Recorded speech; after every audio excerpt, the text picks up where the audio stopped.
Hi, welcome to Freezer Meals 101, your freezer meal hack specialty video.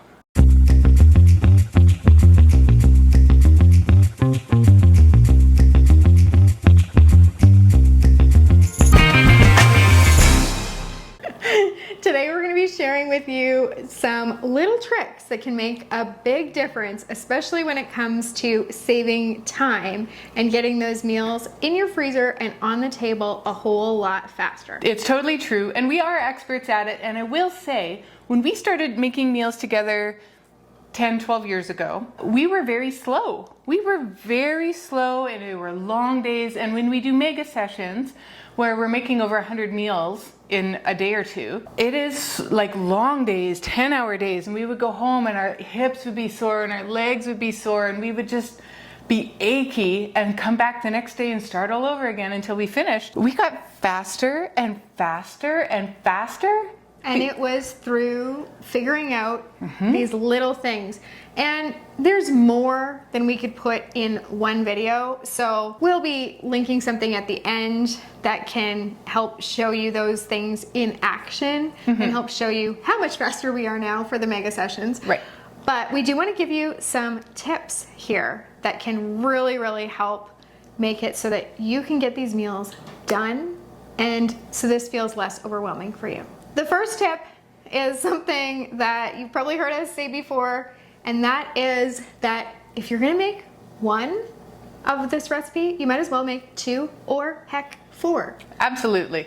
It's kind of a no-brainer that if you're gonna, prepare the ingredients for one recipe, it doesn't take that much longer to chop a second onion, you know what I mean? And bam, you have a second one, you eat one, you got one in your freezer, or if you want to do like a bit of a session, you plan ahead and you can make two of each or three of each or four of each. And when we do them together, we always make four of each, because then Christy's got two for her family, I've got two for my family. Sometimes the ones that we love a lot, we make 6 or 8 of each. We totally have done that before, because if we don't, we're doing them mid-session anyway. Like between sessions, we're like, oh, we're out of the ground beef stroganoff, I'm totally gonna make that again. I don't know how many times I've made corn chowder in between because it's just so good. And when you run out and you need it, it's better to just make them all at once and have it made. So the first hack is, for that one recipe, just make multiples. And if you want, double your dinner, eat one now, have the one in a few weeks from now. Hack number 2 is prep the day before, and prep smarter, not harder. We always suggest, especially if you're going to do, a batch of meals, do all your prep the day before, because you spend a lot of time on your feet. If you can do it while sitting down, that's fine, but we're chopping onions, we're grating our cheese, we're peeling and chopping our carrots, but also there was a time where we didn't used to pre-prep our chicken, and now we do. And I will spend time, I will watch a movie, because it takes me, I've timed myself twice doing this. I'm very slow because I'm very picky, but it takes me 45 minutes to do a Costco tray, to do two trays, to trim the chicken, about 15 minutes per meal. So if we're doing, 3 recipes, 4 recipes, that's 12 meals that I have to do. That's a lot of time. So I will sit at my table, I will watch a movie, and I will prep my chicken and get it into the bags. You don't understand the time saving that this has made for us on assembly day. Now, I'm gonna pop a video right up there that shows an actual session of what we prep before mega sessions and some of our prepping hacks, I guess. Right. Because we do have faster ways to brown all of your ground beef, to cook and cube your chicken, to brown your sausage. We have come up with some really fast ways of doing that and doing large quantities all at one time. So you can go check that out so that you can prep smarter, not harder. But one of the things that comes with that is our onion chopper. And so the next hack is having some tools that make your life easier. And one of those tools for us is our onion chopper. You used to do them with a mandolin. So I've been through quite a journey in my onion chopping experience. I did used to do them on a mandolin because to make them really finely minced, I would do it with the one that slices up, and because onions are in rings, you could do it that way, and then the ends I would still chop with a knife, because my knife skills weren't I had pretty good knife skills, but I just wasn't fast. And they were consistent that way. And one of us really cares about consistency in the vegetables. And the other one is chopping the vegetables, ironically. And Only the onions. it's really the onions. And that's fine. And then the same thing for dicing them or for chopping them. I would use the bigger section on the mandolin. I tried using my food processor. I tried using my food processor, and I always felt like it was, you know, you were one pulse away from having minced onions and having mush.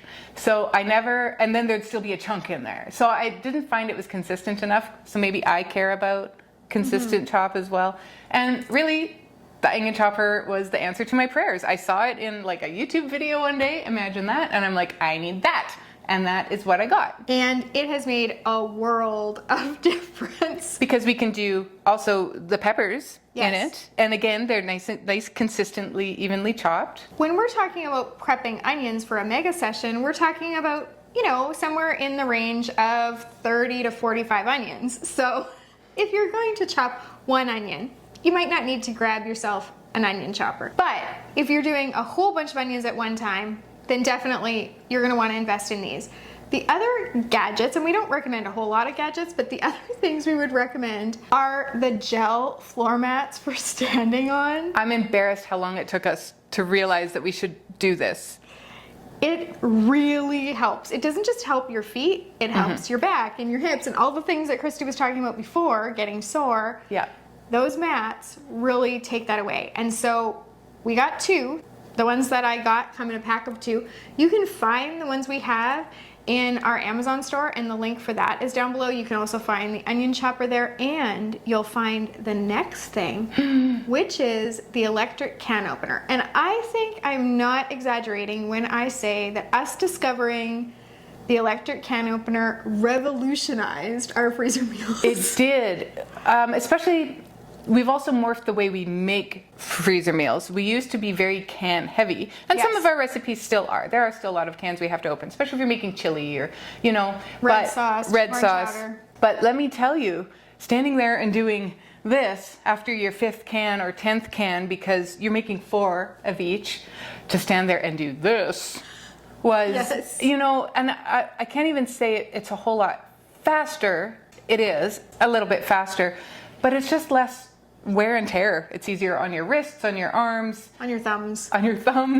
and it's just a breeze. Now, the best part is we got our kids to do it once they were at an age, and so we would save the can recipes until my son was out of school and could come over and open up all the cans because he got to run the machine. And it's fun for them. And Right. you can sell it. Because Christy always says it's like a power tool, It's right? a power tool. But you can really sell this on you get to. Not you have to help Yeah. us with the cans, you get to. Yeah. So have you noticed that they stopped coming after school to come help us open cans? I think my sales technique is maybe lacking because your mom seems to do it for us a lot now these days. Oh, here's another time-saving tip. Item 3.5. Have your mom come and help do dishes. my mom is amazing. And for some reason she loves dishes. She just loves helping. I She think. loves helping. And she's so kind and generous and all the things. She is not in the Amazon store. No, because someone did check.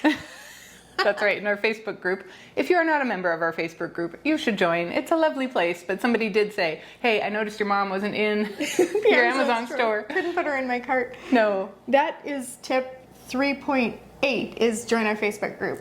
It's a hack because people are always sharing their time-saving tips. And so then you can... The lady learn from the other others. day that was talking about putting flour in the old Parmesan cheese container. If you're rolling out pie, you can just shake the flour out of the Parmesan cheese with the big holes. So smart. Totally. Totally smart. And I'm a hack kind of person. I don't know how I haven't come up with that before. Great ideas in there. Now, if you forget to take out a freezer meal in the morning, what you want to do is take it out and just put it in a sink full of room temperature water, and like 20 minutes later your freezer meal is thawed enough to cook it. Now, Yes. might not be thawed all the way through, and your meat is certainly not going to be thawed all the way through. Right. But it's thawed enough to get it into your oven, your slow cooker, your Skillet. barbecue, whatever it is that you're cooking it on. And you might need to raise the cooking time a little tiny bit to accommodate for the fact that it's still a little bit frozen, but you can get it cooked. And here's the funny part, as freezer meal experts that have been using freezer meals for well over a decade, sometimes we still forget on a very regular basis to take something out in the morning. You would think it's just habit that we come down, we grab the freezer meal out, and then we know, okay, this is what we're having today. And most of the time it is. Yep. But sometimes Something upsets your schedule and... Yes. When you get out of routine, and especially around, the holidays, or when you've got lots of things going on, or you're doing a kitchen reno, or you're planning for something, that's when it falls off. Yes. When you need it the most. Absolutely. I've been wanting to make my beef dip for like about a week now. And at night, I'm going to have to set myself a reminder. Take beef dip out tonight so you can have it tomorrow. Because there is no hack for a beef dip. No, it's that one too doesn't... big and frozen solid. If it's in the thin bag, you can go ahead and defrost it that way in the sink. Item number 5. Our next tip, be sure to put dates on your freezer meals. Now, years ago, we started making labels to add to the bag. The first time I came to Charlotte's to do it, she was up the night before, probably watching The Bachelorette and or Big Brother, and handwriting with Sharpie the name and the cooking instructions on each of our freezer bags. And I come from an administrative background, and I looked at that and I said, no, we're not doing that again. I'll make you labels. And so I do. I made labels. I just use Microsoft Word. You can do it in Google Docs. It's a bit of a bigger headache, but you can do it. And so that's why when we made the Freezer Meals 101 Club, it was really important to us that you have labels in the club, and it automatically puts the date on for you so that you know how long these meals have been in there. The recommendations are for most freezer meals that they be kept in your freezer for no longer than 3 to 6 months. So if you've got that date on your label, it's a really nice way to just at a glance know, okay, we need to be using these up. Or, that one I can keep for longer. Do we sometimes find one that's fallen off the rack and down the back of the freezer, and we look and the label is longer than 6 months? Yes. And do we eat them? Sometimes. Sometimes, and we're still standing, but not telling you to do that. We can't tell you to do that. 3 to 6 months is the recommended practice for keeping meat and these freezer meals in your freezer. The other half of our hack is to know really what freezes well and what doesn't. Yeah, so we have a great cheat sheet for you. It's free. The link is down in the description below. You can print that off and have it set up. Mine is laminated and I keep it in my kitchen. That tells you not only what freezes and what doesn't, but also the recommended guidelines for how long each thing should freeze or in what state things freeze. That's right. And I would say that is probably one of the number one questions that we have in our Facebook group and often in YouTube comments is, how do I know if this will freeze well? Well, there's a guideline right there for you. Now, number 6, sometimes I struggle with this one. It is to buy pre-prepared things that go faster for your meals. The reason why I struggle with it is the offset is sometimes you pay more for those items. That's all. And so we kind of gauge. Sometimes it is less expensive actually to buy cheese that's shredded already. That was the most bizarre thing. And sometimes it's not. So sometimes we shred cheese ourselves, and when we do that, we've actually got a video, I'll stick it there, of Christy shredding cheese using her food processor and our hack of adding a bit of cornstarch in there so that it stays loose and doesn't clump together. I will tell you, that is what grocery stores do. When you buy cheese that is shredded, pre-shredded in a bag, and it's all loose like that, and people say, oh, it's full of chemicals. Well, it isn't super processed actually. It's potato starch. And they put it on there so that it stays loose. And we do that too, because if I'm going to shred, 20 or 30 cups of cheddar cheese, it is going to weep. And it's going to clump, and it's going to be hard to use the next day. So I do actually add cornstarch in it to keep it loose, and it absorbs it. It doesn't affect the taste. It doesn't affect the freezer meal itself. And so that is a lovely hack that works for us. But if you're going to buy things that are pre-made for you, we do it all the time. The ginger, the garlic. Squeezy tube ginger, so it's in the tube and you just squeeze it out just like it sounds. And then, yeah, garlic in a jar. We get the giant one from Costco. We keep a spoon in it as we're making the meals so that it's just super fast as we go. We also buy the shredded carrots already done for us. And then if we're gonna be using like shredded cabbage, we buy the bag of coleslaw because then it's already shredded for you. So we do those all the time. The things that we personally haven't done is buying, you know, the onions and the peppers and things like that already cut, but you can. And yes, maybe they cost a little bit more. However, if you're comparing this to if you don't get these in your freezer, you're going to be eating out, you're going to be doing takeout, you're going to be getting convenience foods anyway that are more expensive, then this is actually less expensive even with buying the pre-prepped ingredients. Other pre-prepped ingredients we do is the pre-cooked, pre-made frozen meatballs from Costco. And hash browns that are frozen because then they're already ready for the freezer. And we also sometimes buy rotisserie chickens because then the chicken is cooked for you. You can cube it or shred it and get it into your meal if your meal calls for cooked chicken. Right. And so if you're thinking about, you know, what are the extra $1 or $2 going to cost because I'm buying shredded carrots versus shredding myself, you also have to think about what your time is worth. How long is that going to take me to do this versus, you know, paying the extra couple of dollars and having it done when you're going to have to be doing so much other prep anyway. So it really is whatever works for you. If you want to julienne your own carrots, please by all means do that. If I'm making 100 plus meals, yeah, I'm gonna buy garlic in a jar. Yes, definitely. And speaking of prep, tip number 7 is, I love Rachel Ray. Listen, who doesn't love Rachel Ray? Like, she's just a sweetheart. One of her kitchen tips that I saw on her show one time was to have a garbage bowl right on her cupboard while she's doing prep. So she calls it a garbage bowl. I differentiate. I separate. I like to compost. So I have a compost bowl and then I'll have sometimes a garbage bowl, or we even on big ones, sometimes we'll set up a garbage can here and a recycling can here, and everything is just accessible. So you're prepping things, bam, your peelings go in there, this goes in there, everything, she does it where everything goes in. It doesn't matter. You take the wrapping off of a block of cheese, it goes in there. She does everything into the garbage bowl. I prefer to do it just with composting, but having that, it does save time. I don't have to walk to where it is under the sink and put it in there and every time.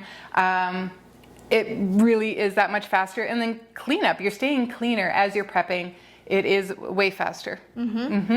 Now, this one might seem like common sense for some people. It was not common sense for me, and I had to learn it. It was in a cookbook actually that recommended it, and now I do it all the time, and it saves so much time, and that is to get out all of your ingredients and supplies before you start each recipe. So at our sort of station for the recipe, we'll have the recipe printed out, so we have that guideline to follow. We have our bags, of course, but then you also have things like your measuring cups or measuring spoons or whatever it is that you're gonna need for that, and then all your ingredients, including your spices. We just get absolutely everything out before we start the recipe. That way, first, there's no surprises. You don't discover like halfway through, oh, I forgot to buy that can of beans, or oh, we're actually out of basil. We weren't out of basil, I just misplaced it. So both of those things happened in our last mega session. It's true. That's why we're laughing about it. Just to let you in on the inside joke there. And then also, you are not running around your kitchen later going to grab this and grab that. Everything is right there and it's out. And when we do the big mega sessions, you know, we've always got the garlic sitting out with the spoon in it. We've got our onions that are diced with the measuring cup in them. When we're working on ground beef, because we do one protein at a time, which also saves you time. We don't have it in this hacks list, but that is a big time saver. So then when we're both doing the ground beef recipes, we'll have the ground beef out with the scoop in that, because 2 1/3 cups, 2 2/3 cups, 2 1/2 cups, somewhere in that region, there's some debate about that, but somewhere in there is what 1 pound of ground beef is. So when you're measuring it into your bag, you can just do it with your 1 cup scoop. When we're doing meals in out in the kitchen here, we will sometimes leave things like the soy sauce out because we know it's going to be used in many recipes throughout the day. Right. And so some of those things, as long as they don't need to be in the fridge, stay out and get put away at the end of the day. No, it does go much smoother when we do it that way, for sure. We don't use the bag holders. I know that some people do use the bag holders and find that works well for them. We just find that we've been doing this for so long, we're actually pretty good at just stabilizing the bag by opening it up and spreading the bottom open, and it stays up for the most part. However, once in a while you're doing a really soupy or saucy recipe, and then you can have your bag tip over, tip on you. and it's happened.